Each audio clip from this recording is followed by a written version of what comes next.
ایک زمانے میں ہم سمناباد میں رہتے تھے، لاہور میں ایک جگہ ہے سمناباد، وہ نیا نیا آباد ہو رہا تھا، اچھا پوش علاقہ تھا. وہاں ایک بی بی آ کے رہی، ایک بڑی خوبصورت بہت ہی ماڈرن قسم کی ایک بیوہ عورت، بڑی نو عمر، اس کے 2 بچے تھے. تو ہم جو نیک آدمی تھے سمناباد کے رہنے والے، ہم نے دیکھا کہ ایک عجیب و غریب کردار آ کر ہمارے درمیان آباد ہو گیا، اور اس کا انداز زیست، زندگی کا چلن جو ہے وہ ہم سے ملتا جلتا نہیں، کیونکہ ایک تو وہ بہت اعلیٰ درجے کے نہایت خوبصورت کپڑے پہنتی تھی. پھر اس کی یہ خرابی تھی کہ وہ بڑی خوبصورت لڑکی تھی.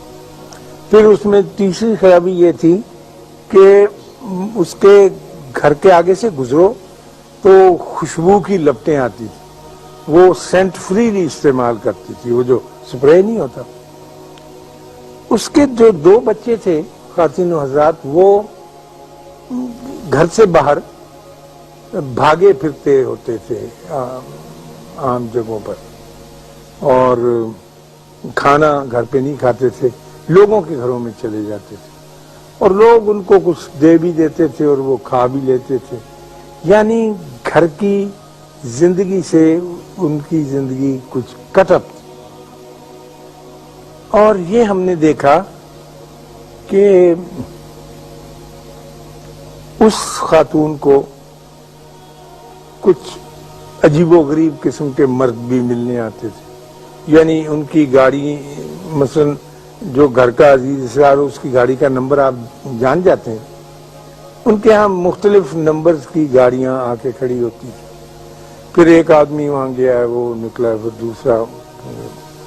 تو ظاہر ہے ہم جیسے بھلے آدمی تو کوئی اچھا نتیجہ نہیں نکال سکتے.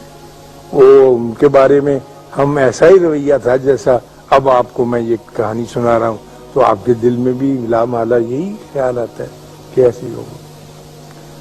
تو ہمارے گھروں میں آپس میں جمعے کے وقت مسجد میں بھی چیمیں گوئیاں ہوتی تھی کہ یہ کون آ گیا ہے جو ہمارے اس علاقے میں آ کر آباد ہو گیا. مزیدار بہت محنت سے توجہ سے اس قسم کے چمٹی سے گیدڑ نکالتے رہتے. تو ایک دن وہ گئی، اچھا، اور لیٹ کے صوفے کے اوپر میں دیکھتا تھا، کھڑکی تھی بڑی ساری جو گھروں نے لیا، وہ ناول جاسوسی پڑھتی رہتی. کوئی کام نہیں کرتی تھی یار کہ چولہا چونکا ہو. بچے اس کے بچوں کو کئی دفعہ کہتی تھی کہ نکل جاؤ نکل جاؤ. تو ایک دن وہ گر گئی سبزی کی دکان پر، تو اٹھا کے لوگوں نے چھینٹے وینٹے مارے تو لا کے رکھا. تو 3 دن کے بعد وہ فوت ہو گئی، اچھی صحت میں. تو وہ جو بندے آتے تھے وہی ان کو کفن دفن کے لیے لے گئے. تو پتہ چلا کہ وہ ایک جو بندہ ان کے ہاں آنے والا تھا وہ ان کا فیملی ڈاکٹر تھا، جو اس کی حفاظت پر، دیکھ بھال پر مامور تھا. اس عورت کو ایک ایسی بیماری تھی کہ جس کا کوئی علاج نہیں تھا. کینسر کی ایسی خوفناک صورت تھی سکن وغیرہ کی کہ اس کے بدن سے بدبو بھی آتی رہتی تھی، جسم پر زخم ایسے تھے، اور اسے سپرے کرنا پڑتا تھا اپنا، تاکہ کوئی قریب کھڑے یا وہ نکلے تو اس کو تکلیف نہ ہو. اور اس کا لباس اس لیے ہلکا ہوتا تھا کہ غالباً بدن کو چبھتا تھا، جو بھی سکن میں ڈیزیز اس کی پیدا ہو گئی.